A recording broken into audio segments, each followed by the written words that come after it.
da la incertidumbre. Pero por eso no hay que tener, por eso el libro mismo nos dice, no tengan miedo. Además, nadie sabe ni el día ni la hora, empezando desde ahí, porque eso es bueno. Solamente Dios lo sabe. Así que, y siempre será una tentación poner un día y una hora. Y varias veces han habido comunidades, sobre todo sus responsables, que han caído en la tentación. Es más, han llegado el día y al final dicen, no, me equivoqué por 10 años. Y la gente todavía ahí detrás. Oye, de verdad, yo a veces me sorprendo hasta dónde las personas entran en este mundo. No sé, yo a veces yo no lo entiendo porque me cuesta mucho.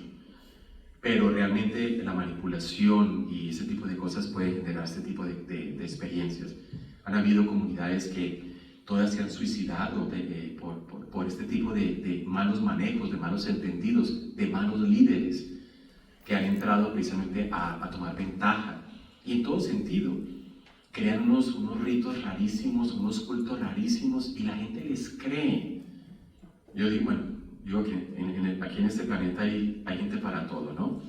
Pero entonces que nosotros, durante este ejercicio, podamos entrar como con una mirada mucho más de esperanza, de fuerza, de confianza. Y una vez más, la insistencia del libro siempre será volver al amor primero, volver a los consejos evangélicos, volver a las virtudes evangélicas, a las obras de misericordia, a la celebración de la vida, a confiar siempre en Dios, a mantenernos firmes en medio de las dificultades, de la desesperanza que este mundo nos mueve, inclusive en las realidades que nos pueden dañar físicamente, por ejemplo, un accidente, una enfermedad.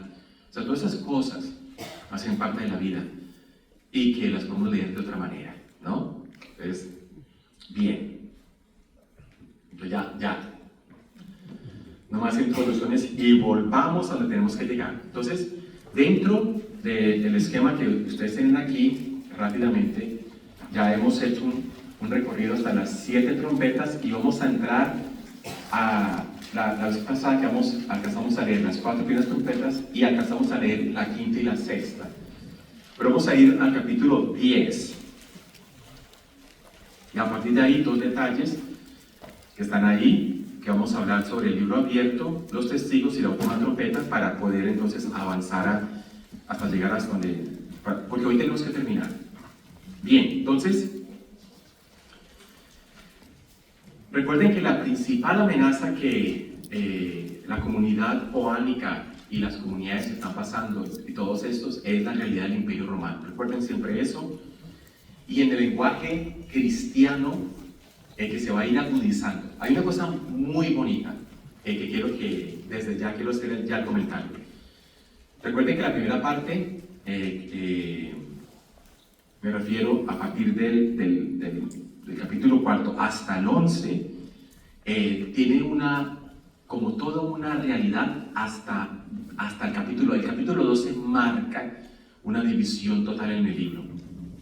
Y prácticamente el capítulo 12 es impresionante. Es cuando vemos a esta mujer bajando del cielo, coronada, con la luna a sus pies, el sol a su espalda, en embarazo. O sea, muy bonita, y además porque pues así es la imagen de Nuestra Señora de Guadalupe, por ejemplo, ¿no? Esa mujer marcada por esa realidad tan impresionante, ¿no? Y ahí marca como una doble lectura del Apocalipsis, como antes y después antes de Jesucristo y después de Jesucristo, antes de la encarnación, después de la encarnación, podemos decirlo así. Y por eso lo que estamos hablando aquí tiene tanto sabor Antiguo Testamento, pero a partir del 12 en adelante ya no es la historia de Israel. A partir del 12 en adelante es la historia de la iglesia. Y yo creo que lo tengan bien claro, porque eso lo vamos a ver hoy hasta donde lleguemos. Juan cambia, empieza y utiliza todas las referencias del Antiguo Testamento, por supuesto, pero cambia las cosas, las reorganiza, las recarga de sentido. Pero ahora Ya no es el pueblo de Israel, sino ahora es la iglesia. La iglesia, es decir, ese grupo de hombres y mujeres que creen en Jesucristo, en el Cordero de Dios. Y a partir de ahí, esa iglesia va a luchar, va a caminar, va a vivir. Y en medio de las amenazas del mundo, de las arbitrariedades del mundo, de los poderes que se puedan levantar, la iglesia va caminando. Y la iglesia, si se mantiene fiel a Jesucristo, entonces llegará a su final. A su final, cuando digo final, no me refiero a que se acabe, sino su final a donde tiene que llegar, ¿no? Porque vamos todos en un camino hacia Jesucristo. Nosotros vamos en camino hacia allá. Bien, capítulo 10. Leamos, vamos a leer hasta todo el capítulo 10 para hacer los comentarios. Entonces dice, evidencia de Aún. Empieza, recuerden que ha habido una serie de signos que hemos visto, ¿no? Y que primero se desatan los sellos y empieza como una cantidad de cosas, pero a medida que como que empieza el mundo a acabarse, inmediatamente Dios dice todavía no, ¿no? Van a destruir, sí, pero de manera parcial. Van a morir gente de esta manera, sí, pero no todos. Y empieza como siempre, es como a detener, a detener. Y luego empiezan las 7 trompetas y uno piensa, dice, ya, ahora sí va a llegar la destrucción. Y sí, pero todavía no. Y si va a morir gente, se va a hacer de manera limitada. ¿Por cuánto tiempo? Por un tiempo limitado. Todo está marcado por esa tensión de cuándo se va a dar finalmente el final del mundo, el cual, en términos cristianos, siempre estamos esperando que ese día llegue. Lo que hay es un retraso, así le llama la iglesia, ¿sí? El famoso sí, pero todavía no, ¿sí? Pero en este caso tenemos que confiar. En ese sentido, ese sí nos lo ha dado Cristo. El todavía no significa el que será a su tiempo, ¿no? ¿Cuándo? Pues cuando Él decida y se acabó. Y por eso no debemos preocuparnos. ¿Está bien? Ya está. En su sabiduría todo se dirá. Y entonces empezamos en esta tensión. Entonces entramos ahora sí a las últimas partes del capítulo 8 al 11 para finalmente abrir la experiencia de la trompeta final. Bien.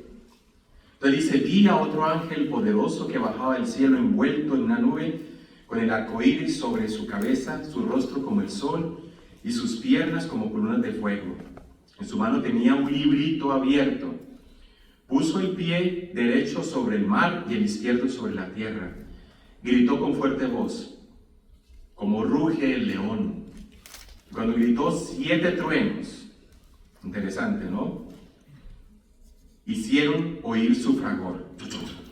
Bueno, lástima, yo tengo que tener mejores efectos de sonido. Bien, entonces los 7 truenos van a atestiguar la veracidad, lo que es auténtico y la plenitud de la revelación. Es decir, estos 7 truenos, como son 7, entonces finalmente vamos a abrirnos a lo que tanto estamos esperando que pase. Bien, como rugó él, y cuando gritó 7 truenos hicieron oír su fragor. Apenas hicieron oír su voz, los 7 truenos, me disponía a escribir cuando oí una voz del cielo. Miren interesante. Juan está totalmente concentrado y Juan tiene dentro de las primeras visiones como momentos de distracciones. Y digamos, eso es interesante, que hacen parte de la revelación. Es decir, él está concentrado en lo que está pasando y de pronto una distracción como que ya va a pasar y ¿qué? ¿No? Pero hace parte de la revelación. Y lo vamos a ver. Entonces hubo una voz del cielo que decía, sella lo que han dicho los 7 truenos y no lo escribas. Entonces el ángel que había visto yo de pie sobre el mar y la tierra levantó al cielo su mano derecha y juró por el que vive por los siglos de los siglos y el que creó el cielo y cuanto hay en la tierra y cuanto hay en ella, el mar y cuanto hay en él. Ya no habrá dilación, sino que en los días que se oiga la voz del 7º ángel, cuando se ponga a tocar la trompeta, se habrá consumado el misterio de Dios, según lo había anunciado como buena nueva a sus siervos los profetas. Y la voz del cielo, porque viene aquí, eso está unido, y la voz del cielo que yo había oído, me habló otra vez y me dijo, vete, toma el librito que está abierto en la mano del ángel, el que está de pie sobre el mar y sobre la tierra. Fui hasta el ángel y le dije que me diera el librito, y me dice, toma, devóralo. Te amargará las entrañas, pero en tu boca será dulce como la miel. Tomé el librito de la mano del ángel y lo devoré, y fue en mi boca dulce como la miel. Pero cuando lo comí, se me amargaron las entrañas. Entonces me dicen, tienes que profetizar otra vez contra muchos pueblos, naciones, lenguas y reyes. Bien, entonces,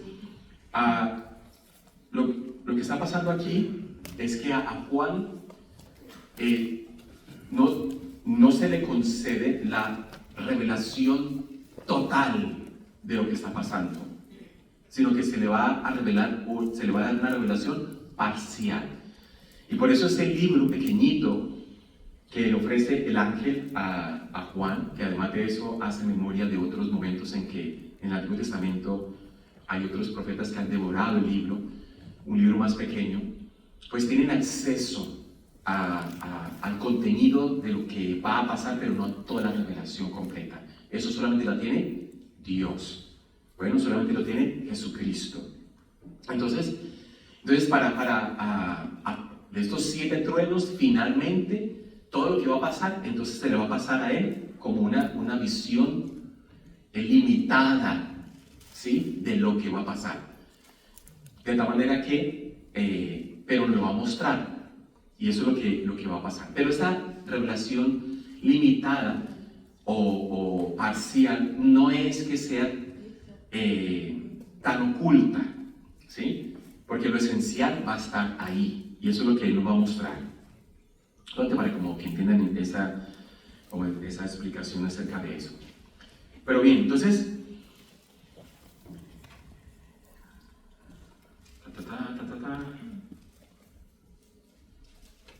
Listo. Cuando el ángel entrega este librito que él tiene que comer, entonces eso está en el libro de Ezequiel. Ese librito es un pequeño libro en comparación con el gran libro de los 7 sellos, ¿no? Es decir, que Juan va a tener una revelación de una porción de lo que está allí, de lo que se le va a dar a conocer. Y claro, todo lo que es dulce al finalmente será amargo. ¿En qué sentido habla el texto? Que a nosotros nos parece preciosa la escritura, o sea, los evangelios, el Nuevo Testamento o el Antiguo también, y cuando lo leemos nos da gusto, ¿no? Y nos llama la sabiduría y encontramos el poder de Dios, y eso es lo que está pasando aquí en la boca, aquí nos sabe a miel, pero luego hay que vivirlo, y antes de vivirlo no es fácil, entonces por eso amarga la realidad pues, de la experiencia. Es la manera como el libro del Apocalipsis y también Ezequiel nos lo cuenta.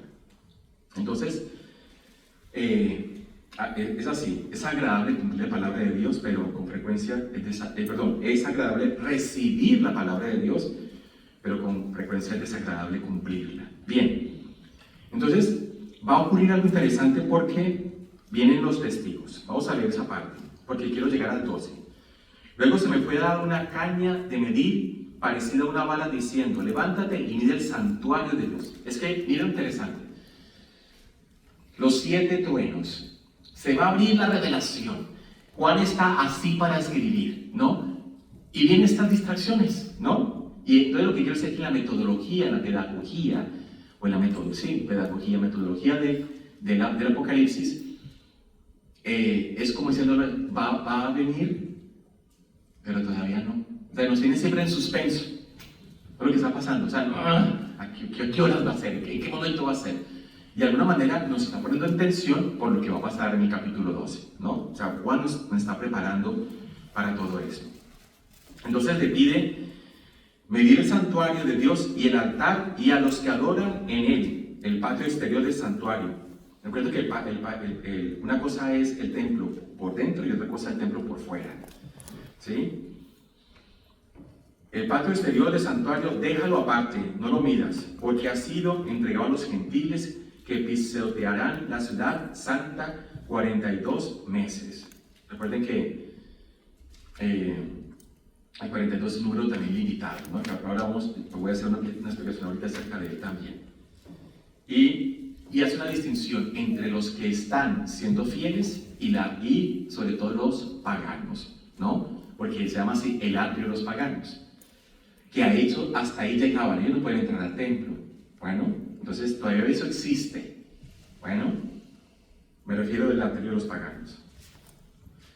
Pero haré que mis 2 testigos profeticen durante 1270 días, cubiertos de sayar. Recuerdo que cubiertos de sayar significa que están en actitud de penitencia. Bueno, recuerden eso. Ellos son los 2 olivos y los 2 candeleros que están de pie delante del Señor de la tierra. Así se les llama a ellos. Muy bonito, eso es puro lenguaje del Antiguo Testamento. Si alguien pretendiera hacerles mal, saldría fuego de su boca y devoraría a sus enemigos. Si alguien pretendiera hacerles mal, así tendrían que morir. Esos tienen poder de cerrar el cielo para que no llueva los días en que profeticen. Tienen también poder sobre las aguas para convertirlas en sangre y poder de herir la tierra con toda clase de plagas, todas las veces que quieran. Cuando uno va escuchando eso, uno dice, ¿quiénes serán esos 2 testigos? Y así de manera como rápido usted podría pensar, suena como Moisés y Elías, ¿no? O sea, de manera así inicial. Pero cuando haya terminado de dar testimonio, ¿sí? La bestia, ese nombre decía, la bestia que surja del abismo les hará guerra, los vencerá y los matará. Y sus cadáveres en la plaza de la gran ciudad, que simbólicamente se llama Sodoma o Egipto. Allí también su Señor fue crucificado. Hay interesante en esta apreciación, porque San Juan pone a morir a Jesús no en Jerusalén, Israel, sino lo pone a morir ya en Roma. ¿Sí? Es interesante la manera como lo hace. Pero aquí uno empieza a darse cuenta y dice, si está pasando así, entonces no son Moisés y Elías. Tienen que ser otros 2 testigos. ¿Cuáles son los testigos que mueren en Roma? Pedro y Pablo. Bueno, entonces ahí también cuenta ese detalle. Y ya vamos a hacer el comentario.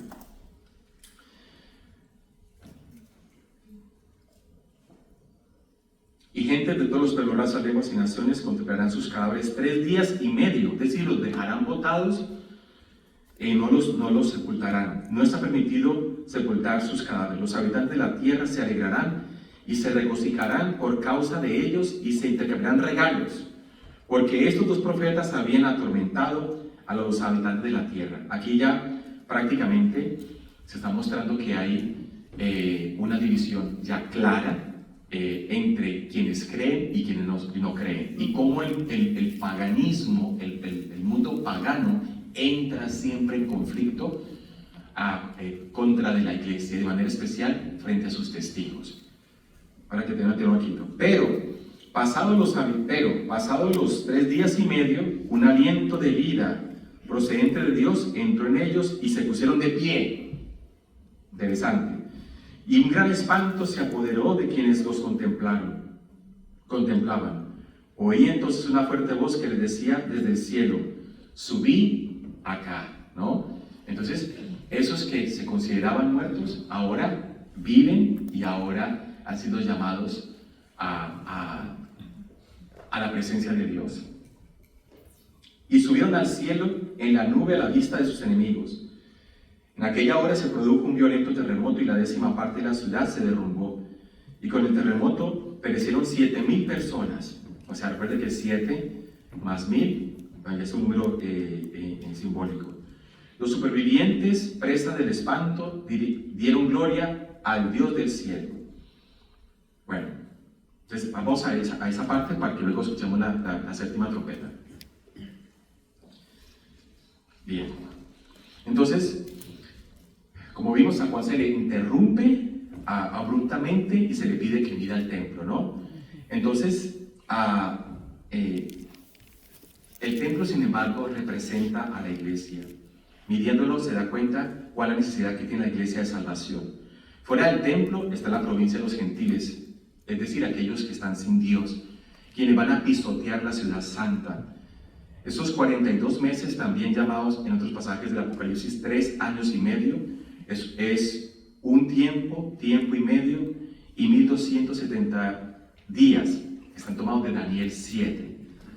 Este número, a la mitad de 7 años, representa el periodo de desaparición de la iglesia en la tierra. En otras palabras, el periodo del tiempo que la separaba de la gloriosa vindicación de Cristo. Bueno, entonces, hablando del número 42, si se dan cuenta, es la mitad de 7, ¿no? Entonces, en los años también se cuentan los días, se cuentan al final lo que representa es un tiempo limitado. Bueno, la numerología. Bien. Estos dos testigos son llamados olivos y candeleros, ¿sí? Que también son términos que ya utilizó Zacarías en aquel entonces. Tienen características, y ya lo mencioné, que como de profetas, en este caso de Moisés y Elías, y representan a los testigos fieles de la iglesia en general, quienes testificarán ante Dios durante toda la vida de la iglesia en la tierra. Cuando este periodo se haya cumplido, caerán bajo la ira de la bestia del abismo. Esta bestia aparecerá ahora más adelante, porque si se dieron cuenta, aparece la bestia para matar a esos dos testigos, y ahora sí va a aparecer como tal, por eso la mención. Bien, entonces,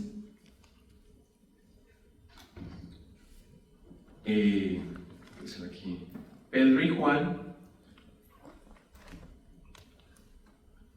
o Pedro y Pablo, están ya en el cielo y son los representantes de la iglesia siempre activa y en misión.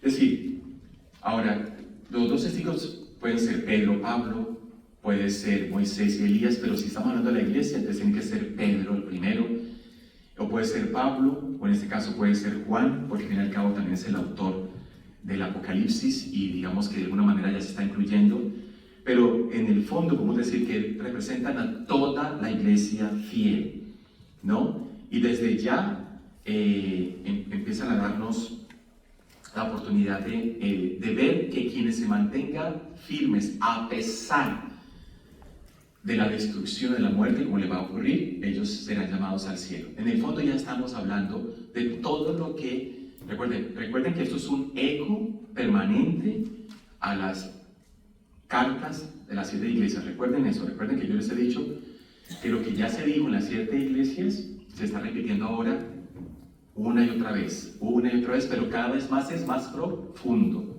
Bueno, no tanto es repetir, sino que va haciendo como esto, ¿no? Como haciendo esto, hacia abajo, profundizando. Bien. La última trompeta para ya llegar al 12, que es donde yo quiero llegar. El segundo ay ha pasado. Mira que viene enseguida el tercero. Estoy hablando de ya el versículo 24, ¿no? Perdón, el 14. Eso. El segundo ay ha pasado. Mira que viene enseguida el tercero. Tocó el séptimo ángel. Mire, si en sus Biblias hay 3 puntos seguidos, ¿no es cierto? Sí. ¿Sí? Bueno, eso significa que ahí suena el ángel, ahí suena la trompeta. Muy bien. Entonces sonaron en el cielo fuertes voces que decían, y aquí está una doxología: ha llegado el reino sobre el mundo de nuestro Señor y de su Cristo, y reinará por los siglos de los siglos. Y los 24 ancianos que estaban sentados en su trono delante de Dios se postraron rostro en tierra y adoraron a Dios diciendo: te damos gracias, Señor Dios Todopoderoso, aquel que es y que era, porque has asumido tu inmenso poder para establecer tu reinado. Las naciones se habían encolerizado, pero ha llegado tu ira, y el tiempo de que los muertos sean juzgados, el tiempo de dar la recompensa a tus siervos, los profetas, a los santos, y y a los que temen tu nombre, pequeños y grandes, y destruir a los que destruyen la tierra. Miren, esta doxología es muy importante. Finalmente, se toca la séptima trompeta y empieza esta doxología que nos prepara para entrar en el capítulo 12, ¿no?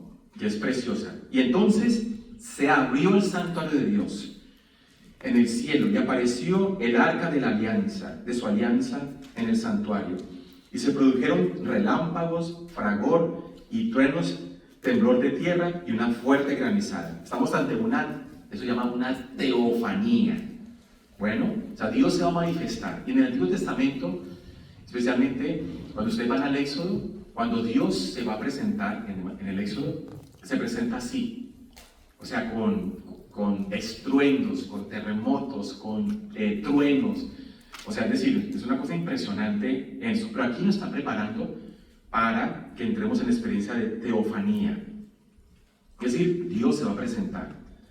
Entonces, finalmente, podríamos decir que el destino de la iglesia, su destino y mi destino como iglesia, ¿sí? Es sufrir persecución. Miren, Jesús se lo decía a los discípulos: yo los llamo a ustedes, pero yo los envío a ustedes en medio de lobos. Y luego dirán, por ejemplo, las bienaventuranzas. Bienaventurados los pobres, bienaventurados los que lloran, bienaventurados los puros de corazón, los bienaventurados los que tienen misericordia. Y al final dice, salten de contento. Y dentro de esa alegría habla de que a pesar de eso hay persecución. Bueno, a pesar de eso. Y no hay un ser humano en el mundo que no sufra. Bueno, todos sufrimos. La tentación es pensar que la única persona que sufre es usted. No se crea tan especial, por favor. O sea, ahí no puede ser que entre toda la gente a usted le toque llevar ese dolor. Todo a ti. No. Todo el mundo sufre. Y todo el mundo sufre de maneras distintas. Hay un dicho que dice que nadie sabe con qué sed la gente está tomando el vaso de agua. No, uno no sabe. Y todo el mundo sufre. Es decir, hay sufrimientos psicológicos, hay sufrimientos físicos, hay sufrimientos espirituales, hay sufrimientos de todo tipo. Y en la gente que usted ve normal y feliz para siempre, usted dice, yo quisiera ser como él, yo quisiera ser como ella, a mí es pura felicidad. ¿No? Y usted se la imagina siempre cantando y los pájaros viniendo y que todo es fácil. Eso no es cierto. Todas las personas sufren. Todos sufrimos. ¿Oyeron? O sea que el sufrimiento hace parte de la vida del ser humano. Y el sufrimiento hará parte de la vida de la iglesia, especialmente bajo la experiencia de la persecución. Y el otro sufrimiento que tendrá es si se aparta de Cristo. ¿Sí? Claro que sí. O sea, eso no tiene sentido. La iglesia es iglesia totalmente enraizada en Cristo. Entonces, por eso es muy importante eso. Y que lo sepamos, ¿no? Que realmente eso hace parte de nuestra vida. Pero a pesar de eso, ¿sí? Estamos llamados, la iglesia está llamada a ser fiel al testimonio de la verdad, ¿sí? Aun cuando la bestia haya matado a los testigos, con la aprobación de los pueblos sin Dios, que crucificaron al Salvador, y les negaron la sepultura, infringiéndoles la mayor afrenta posible, Dios los vivificará, es decir, los ha llamado. Es decir, la resurrección está aquí y la ascensión de los testigos es descrita en un lenguaje que también nos recuerda a Ezequiel. Y la ascensión de Elías, por ejemplo, después de 3 días y medio. Es decir, una fracción mínima de tiempo en relación con su periodo de testimonio, un día por cada año, ¿no?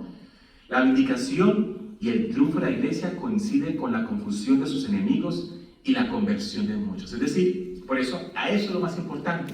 A pesar que estos testigos, vestidos de sayal, proclaman la verdad, aunque los maten, está la resurrección y la ascensión, que son para nosotros realidades muy importantes. Al final, levanten la mano otra vez todos los que están casados por la iglesia.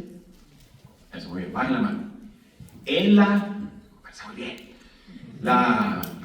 En los matrimonios hay una bendición, generalmente todos los padres la hacen, y la bendición tiene 3 momentos. La primera bendición es como, la primera es que Dios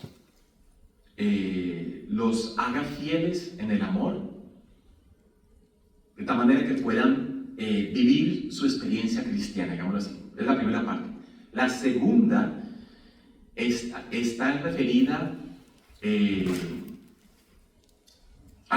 la primera está en función de que Dios siempre está presente y bendice. Y por eso bendice a los que están presentes e inclusive a los que están presentes en la celebración. Porque la primera bendición es sobre los ministros. Y cuando digo ministro me refiero a la esposa, al esposo. Bueno, ellos son ministros de la ceremonia.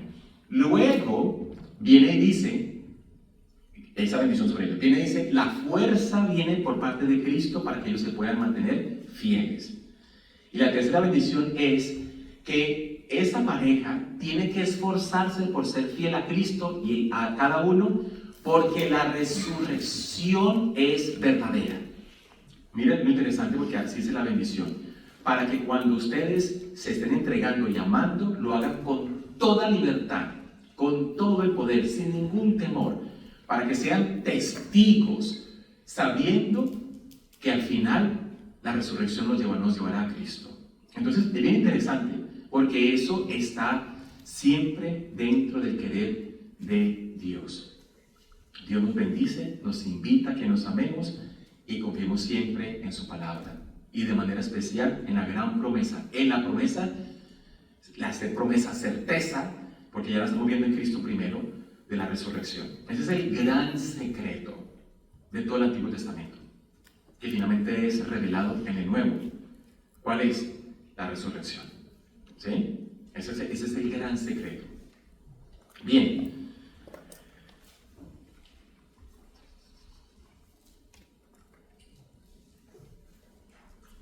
Bueno, de este modo llegamos a la última trompeta, que es la imagen del triunfo de la iglesia, cuando el reinado del mundo se haya convertido en reinado de nuestro Señor y de Cristo. El cántico es un cántico triunfal, ustedes pueden leer el Salmo número 2 después, y se dan cuenta que este Salmo 2 se repite y se repite, que es un canto del triunfo de Dios. Y hay una repetición del trueno, del granizo y otras señales que han aparecido antes. Juan vio cuán bien pudo haber terminado prácticamente todo aquí, pero realmente nos vamos a encontrar ante todo frente al juicio de Dios, que es el que vamos a entrar. Bien, entonces vamos a llegar a la parte principal del Apocalipsis, en el capítulo 12, y todo lo que viene adelante, porque lo que hemos visto como tan negativo, ahora va a tener un sabor positivo. Ahora, dentro de ese sabor positivo, ahí van a ver cómo Dios entra a reinar, a hacer justicia. Bueno, y dentro de esa realidad pues viene una parte, digamos, positiva. Te la vamos a ver. A manera de introducción, entonces,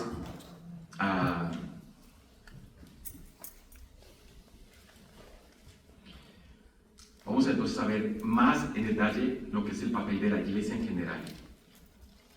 Entonces, bueno, y siempre cuando se va a revelar algo y que ya está inminente, siempre hay una serie de visiones parciales. Pero la primera ya la vimos, el santuario se abre, vemos el arca de la alianza. Recuerden que el arca de la alianza, ¿qué hay dentro de ella?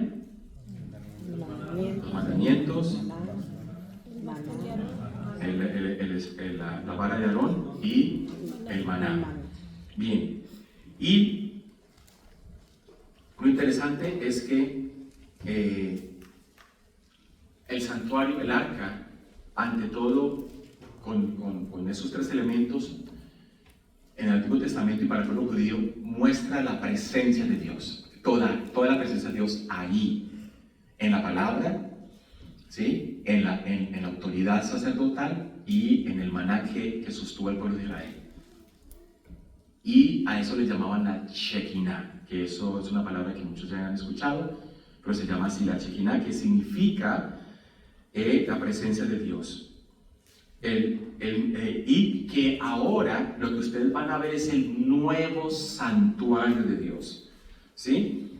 Entonces, hoy vamos a ver la nueva arca de la alianza, que la vamos a ver en este momento. Entonces, 12. Un gran signo apareció en el cielo. Una mujer vestida de sol con la luna bajo sus pies y una corona de 2 estrellas sobre su cabeza. Está encinta y grita con los dolores del parto y con el tormento de dar a luz. Y aparece otro signo, un primer signo, segundo signo, en el cielo, un gran dragón rojo, con 7 cabezas y 10 cuernos, y sobre sus cabezas 7 diademas. Su cola arrastra la tercera parte de las estrellas del cielo y las precipitó sobre la tierra. El dragón se detuvo delante de la mujer que iba a dar a luz para devorar a su hijo en cuanto lo diera a luz. La mujer dio a luz un hijo varón, el que ha de regir a todas las naciones con cetro de hierro. Y su hijo fue arrebatado hasta Dios, hasta su trono. Y la mujer huyó al desierto, donde tenía un lugar preparado por Dios para ser allí alimentada 1270 días. Bueno, entonces entabló una batalla en el cielo. Miguel y sus ángeles combatieron con el dragón. También el dragón y sus ángeles combatieron, pero no prevalecieron y no hubo ya en el cielo lugar para ellos. Y fue arrojado el gran dragón, la serpiente antigua, el llamado Diablo, y Satanás, el seductor del mundo entero. Fue arrojado a la tierra y sus ángeles fueron arrojados con él. Oí entonces una voz fuerte que decía en el cielo: ahora ha llegado la salvación, el poder y el reinado de nuestro Dios y la potestad de Jesucristo, porque ha sido arrojado el acusador de nuestros hermanos, el que los acusaba día y noche delante de nuestro Dios.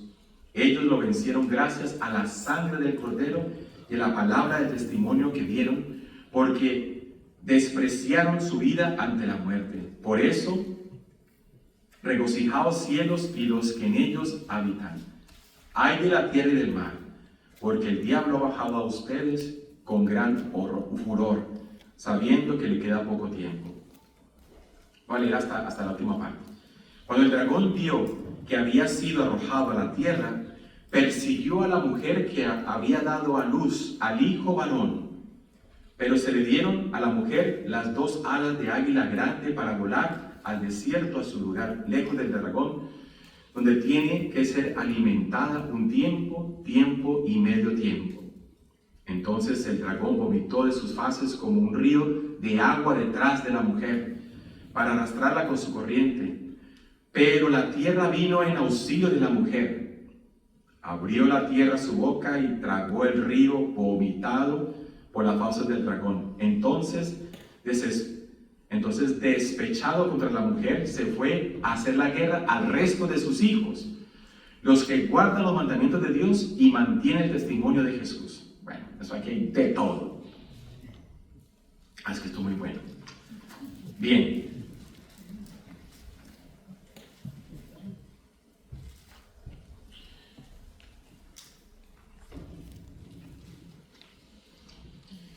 Entonces una mujer vestida de sol, con la luna bajo sus pies, una corona, bueno, sobre su cabeza. Entonces, sí, ya vimos, a medida que ya leímos, vimos cómo se describe completamente. Entonces, por lo tanto, esta mujer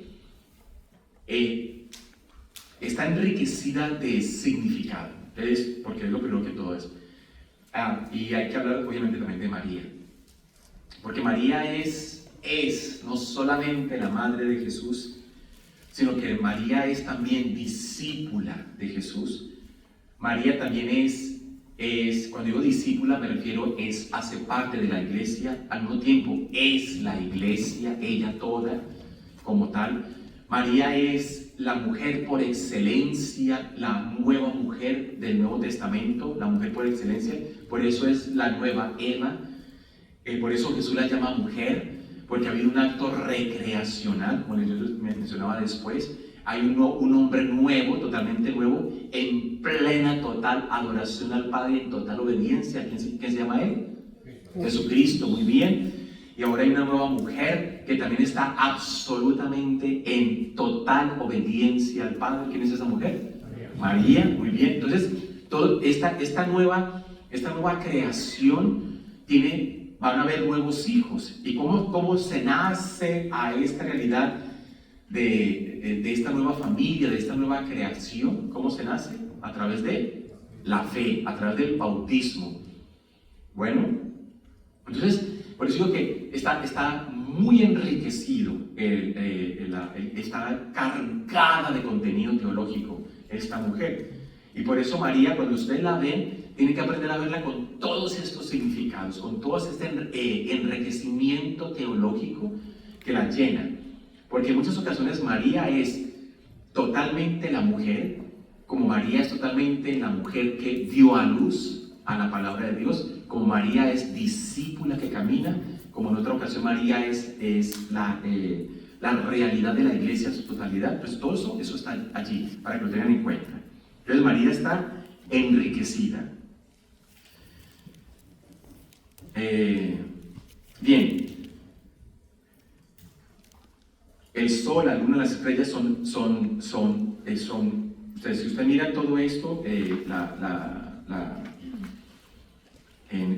vamos a mirar, porque es que es lo bueno, vamos a mirar el capítulo Génesis 37. Simplemente para que lo vean.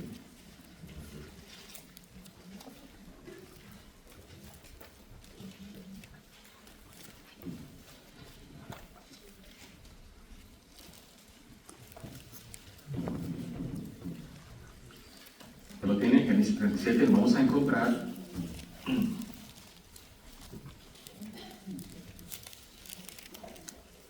¿Ya lo tienen?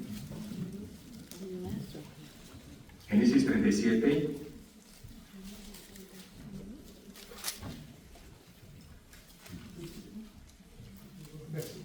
Ya voy para allá. Vamos a ver un sueño que tiene José. Vamos, que estamos en el capítulo 30, versículo 3. Dice: Israel amaba a José más que a todos sus demás hijos, por ser para él un hijo de la ancianidad. Le había hecho una túnica de manga larga. Vieron sus hermanos cómo le prefería su padre a todos sus otros hijos, y le aborrecieron hasta el punto de no poder ni siquiera saludarle.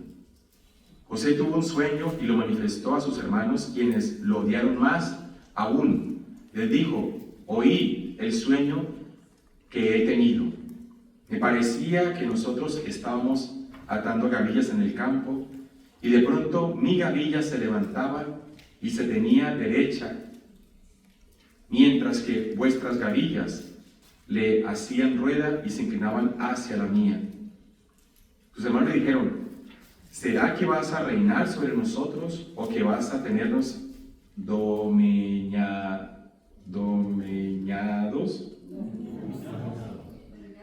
Domeñados, dice aquí. Bueno, dominados. Y acumularon todavía más odio, y por él, y por causa de su sueño y sus palabras, volvió a tener otro sueño. Y le contó a sus hermanos, diciéndoles: he tenido otro sueño. Resulta que el sol, la luna y 11 estrellas se inclinaban ante mí. Se lo contó a su padre y a sus hermanos, y su padre le reprendió y le dijo: ¿qué sueño es ese que has tenido? Es que yo, tu madre y tus hermanos vamos a venir a inclinarnos ante ti hasta el suelo. Sus hermanos le tenían envidia mientras que su padre reflexionaba. Bueno, entonces, dentro de esta experiencia, si se dan cuenta, hay una cosa que no, Dios quiere nos regalar esa oportunidad de ver cómo los textos del Antiguo Testamento van apuntando todos hacia Jesucristo. Bueno, ¿sí? Y José no es cualquier persona en el Antiguo Testamento. José es el judío modelo. Ni siquiera es Moisés, lo es José. Bueno, porque hay una cosa interesante acerca de José. José, no importa qué pasa, me pase con él, con su vida, todo lo que le pasa, él se mantiene firme ante Dios. Bueno, y si se dan cuenta, al final, todos sus hermanos van a tener que rendirle culto a él, rendirle todo, porque al final él va a ser quien los va a salvar a su pueblo. Entonces, desde esa experiencia, entonces, desde ya podemos decir que el que va a nacer de esta mujer, ¿sí? Todos se van a tener que inclinar ante él, ¿sí? Como el Salvador. Entonces, este lenguaje, estas figuras que usted ven, está cargado de, o sea, está enriquecido. O sea, no sé, como que uno tiene que darse cuenta de la cantidad de referencias que hay del Antiguo Testamento frente a lo que Juan nos está describiendo a través de estas visiones. Bien.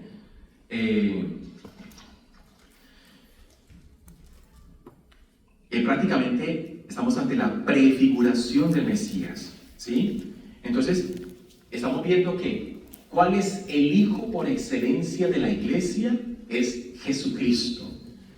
Bueno, además, ¿cómo nos llama él a nosotros? Jesús, ¿cómo nos llama a nosotros? Hermanos.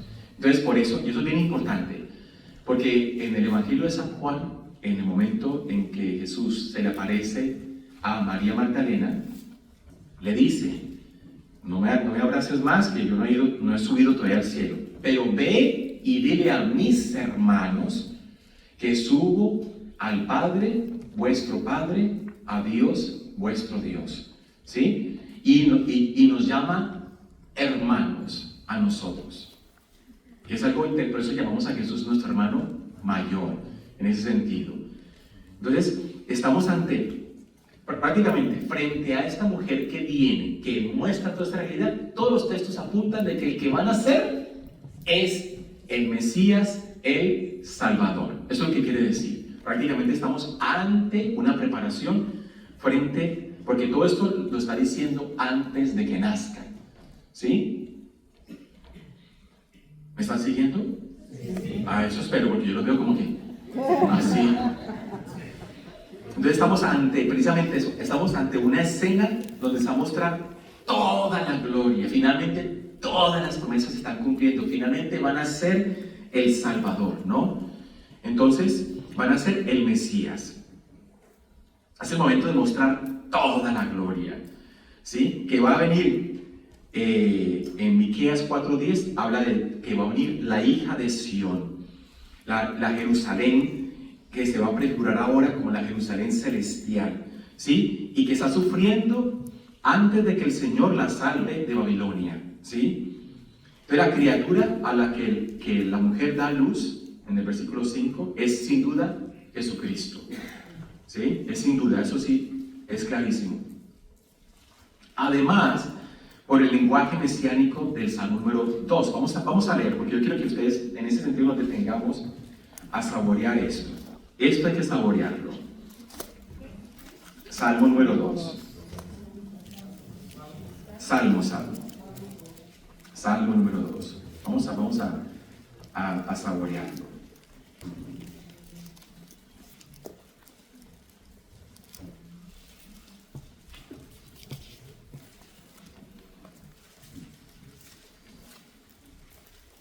Entonces el Salmo número 2 dice así: ¿por qué se amotinan las naciones y los pueblos conspiran en vano?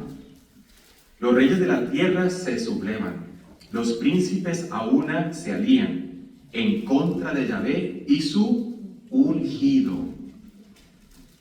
Rompamos sus cadenas, sacudamos sus riendas. El que habita en el cielo se ríe, Yahvé se burla de ellos. Después les había irritado, los espanta lleno de cólera. Yo mismo he consagrado a mi rey en Sión, mi monte santo. Haré público el decreto de Yahvé. Él me ha dicho, tú eres mi hijo, hoy te he engendrado. Si me lo pides, te daré en herencia a las naciones, en propiedad la inmensidad de la tierra. Los machacarás con cetro de hierro y los pulverizarás como vasijas de barro. Por eso los reyes, pensadlo bien, aprended la lección, gobernantes de la tierra, servir a Yahvé con temor, temblando, besen sus pies, no sea que se irrite y os perdáis, pues su cólera se inflama en un instante, dichoso quien se acoge a él. Entonces, volvamos otra vez al 12, al capítulo 12 del Apocalipsis, porque es que eso hay que saborearlo. Entonces, si se dan cuenta, al leer el Salmo, la mujer, el hijo que nace, si se dan cuenta, nace exactamente describiendo el Salmo número 2. ¿Sí? La mujer dio a luz un hijo varón, el que ha de regir a todas las naciones con cetro de hierro. ¿Sí? Se está refiriendo precisamente al Salmo número 2. Significa que el que está naciendo es el Mesías, ¿no? Entonces, ahora, lo que dice se le dará todo el poder y que todas las naciones se atengan. ¿Por qué? Porque van a ser el que tiene todo, bueno, se va a reinar con cetro de hierro. Ya estamos ante esta figura preciosa. Si se dan cuenta, la mujer tiene otros hijos. ¿Sí? En el versículo 17, ¿sí se dieron cuenta? Entonces, despechado contra la mujer, se fue a hacerle la guerra al resto de sus hijos. Bueno, ¿quiénes son esos hijos? Nosotros somos esos hijos. Bueno, claro, es interesante porque esto tiene inmediatamente usted, al mirar la experiencia de la cruz, usted sabe perfectamente que la que dio a luz al Mesías es ahora madre del discípulo amado. ¿Y quiénes son los discípulos amados? Nosotros. Juan, sí, pero somos nosotros. Recuerde que en el Evangelio de San Juan, el discípulo amado no tiene nombre. Nunca dice yo, Juan, el discípulo amado. No, dice el discípulo amado. ¿Sí? Y tú, el discípulo amado, eres tú. Y entonces nosotros tenemos como madre a la madre del Mesías. ¿Y quién es la madre? Eso quiere decir descanso, ¿sí o no? Espere. Un minuto más para que termine esta parte. Bien. Por eso Pablo llama a Jesucristo el primogénito de muchos hermanos. Él es el primogénito, es decir, el primero de todos. Nuestro Salvador, que nos ha permitido participar de su vida. Finalmente la mujer se refugia en el desierto, ¿sí? Recuerden que también Israel, al ser sacado de Egipto, es llevado al desierto. Como el desierto se convierte en una especie de refugio, ¿no? La diferencia es que al ir al desierto, ¿quién es su gran protector? Dios, claro, muy bien, tengan en cuenta eso, porque cuando Israel va al desierto, Dios, es el que está manejando toda la realidad de lo que está pasando. Y yo siempre les quiero hacer en cuenta eso. En todos los libros que están escritos en la Biblia, Dios siempre está encargado de lo que está pasando. Él es el protagonista. Él es el que lleva las riendas de todo lo que está pasando. Todo pasa porque Él lo permite, ¿sí? Y muchas cosas que Él permite es para que al final se manifieste su gloria, ¿sí? Su poder, su amor. O sea, hay cosas que pasan que finalmente luego descubrimos que han pasado es porque Dios está mostrando su gloria y todo su poder. Entonces, en este caso, por ejemplo, en los evangelios, uno desde el principio que uno lee, uno nota que Jesús es el que lleva toda la acción y el control de lo que está pasando.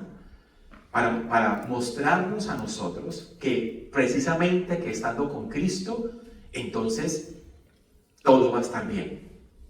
Y ahora, hay un momento, también en el Evangelio de Juan, porque son Juan y el Apocalipsis están tan unidos, porque Juan nos va a decir que Jesús dice, les conviene que yo me vaya.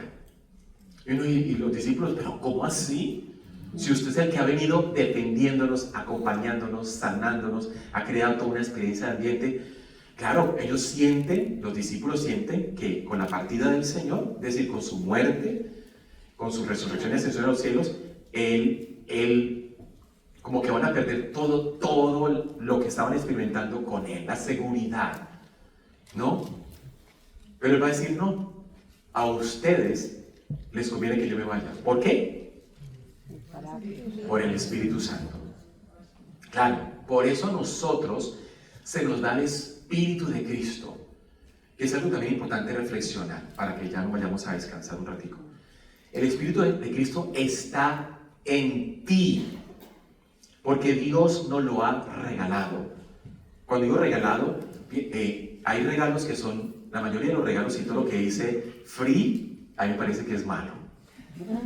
Eso que dice, no, vengan, que for free, yo, no, que eso no, como que hay plan con maña, ¿no? Me parece a mí como que es plan con maña. Pero este don que Dios nos da, que es el Espíritu Santo, no viene con plan con maña. O sea, es dado como don porque nosotros no podemos adquirirlo por nuestras propias fuerzas. ¿Está bien? Entonces se convierte en un don. Y entonces el don del Espíritu tiene ante todo, o sea, tiene una función muy importante que tenemos que también reflexionar para que entonces seamos guiados por la acción del Espíritu permanentemente. Y de esa manera, Señor. ¿Y qué hay de por ejemplo, los ateos que no creen en Cristo? Miren, acuerdo de una afirmación que yo dije en estos días. Quien no cree en Dios, cree en los ídolos. Punto. Lo que quiere decir es, realmente, mire, eso de que la palabra ateo, o sea, que sin Dios, o que alguien se declare sin Dios, que no cree en nada, no siempre, toda persona cree en algo. Su Dios se convierte su manera de ser y de pensar, su manera de actuar. Y esas personas crean ídolos para poder subsistir. Eso es así, lamentablemente así. Y crean ídolos, lamentablemente, todos, absolutamente todos, mueren. Esa es la realidad. Porque cuando una persona no cree en Dios, precisamente se abre a la realidad que tiene que creer en algo. Entonces, y pone toda su fuerza y su corazón en eso. Pero al final, entonces, cuando usted dice, ¿qué pasa con los ateos, ¿no? Digámoslo así, o con las personas que están en contra de la verdad revelada?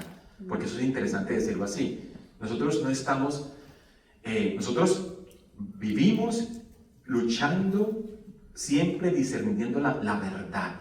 Y la verdad no solamente en el sentido del conocimiento, sino que la verdad está toda revelada en una persona. ¿Está bien? Entonces, por eso, la realidad del conocimiento no se trata de tener conocimiento de cosas, sino que nosotros tengamos conocimiento del Señor. ¿Qué es lo más importante? Pues conocerlo a Él, la única verdad como tal. Entonces, por eso, la realidad, finalmente, porque yo voy a hablar acerca de esto, yo alcanzo a saltar hasta allá, es que el juicio consiste en estar con Dios y la condena es estar sin Dios, fuera de Dios. Y para mí la mejor manera de explicarlo es, porque lo he visto varias veces en acontecimientos que pasan en las noticias cada rato, porque ahí está la imaginación, ¿cómo es eso? Entonces, ¿usted le ha pasado que alguna vez usted se haya quedado fuera de algo y usted haya querido participar? Entonces, voy a colocar ejemplos. Que usted tiene programado una fiesta grande y tiene que volar para llegar allá. Y usted llega al aeropuerto, usted llega así, y usted no alcanza a llegar y cerrar la puerta. y el avión se va. Y usted lo ve ahí, y el avión va así y se va.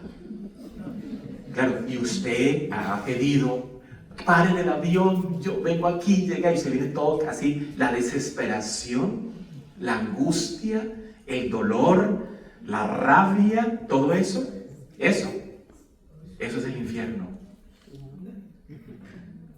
Eso es el infierno, de no haber alcanzado algo y que usted se le cierren las puertas al frente.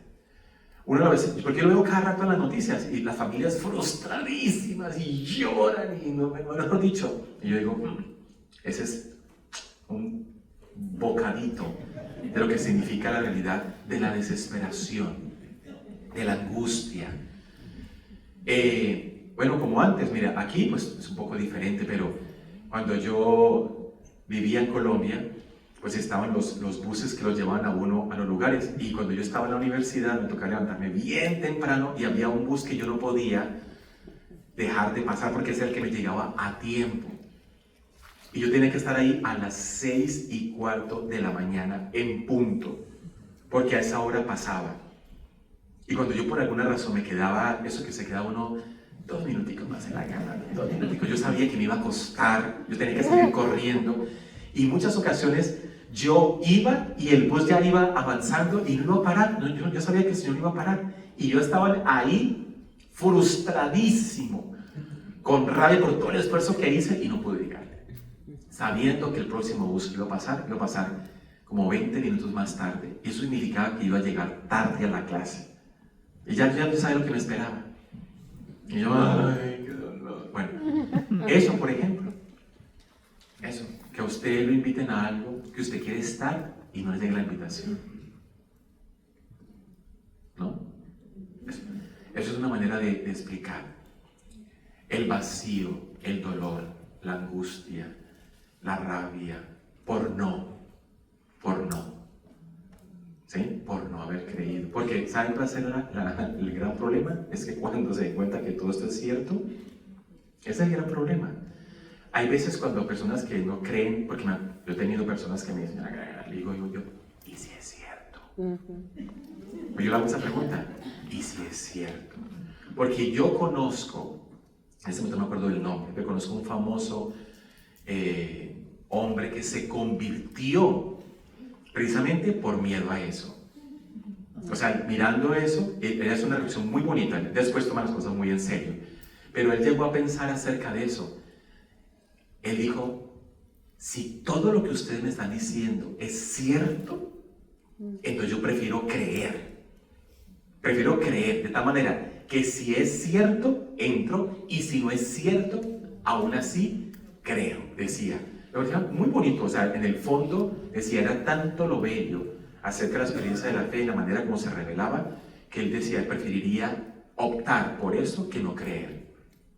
Pero él hablaba de la realidad, de lo que está pasando. Por eso mucha gente, hay unos testimonios muy bonitos, y me gusta mucho para que ahora sí vayamos a descansar, es en los libros de los Macabeos. En el libro de los Macabeos hay un momento en que empieza a matar a los hijos de una mujer, ¿sí? Ella está ahí, son 7 hijos, y esta mujer empieza a hablarle a los hijos, ¿no? Y le dice, mantente firme, aunque te corten la mano, te quiten la lengua, que te maten, tú firme, ¿no? Y entonces iba muriendo uno por uno, ¿sí? Pero hay un momento en que uno de los hijos se le mira al rey que lo está matando y le dice, ¿ah? El número 7, el último, sí, le dice, o sea, se le enfrenta y le dice, o sea, de una manera impresionante, le dice, esto que usted me va a quitar a mí, esto Dios me lo quita, me lo dará de nuevo, ¿sí? O sea, esto que usted está haciendo conmigo, esto, yo no tengo miedo a la muerte. O sea, lo está diciendo de esta manera. Por eso toma mi vida, sí, porque yo todo esto que usted piensa que me está quitando, se me regresará. Es decir, es impresionante la manera como lo hace. Y yo siempre que leo ese testimonio, yo digo, a pesar de cualquier cosa, uno siempre tiene que hacer una lectura de fe. Y eso también nos ayuda a nosotros a vencer circunstancias que nos pueden abatir. Puede ser, siempre hay lecturas. Porque cada rato pasa, supongo que cuando los médicos le dicen a una persona, tiene cáncer, ¿no? Y entonces la persona, la noticia la aplasta, ¿no?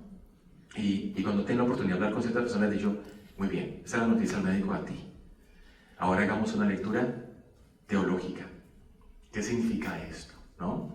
Y cuando empezamos a hacer desde la fe, la persona empieza a levantarse solita, a levantarse. Entonces, cuando digo esto, es para que siempre tengamos una mirada de fe, una lectura teológica.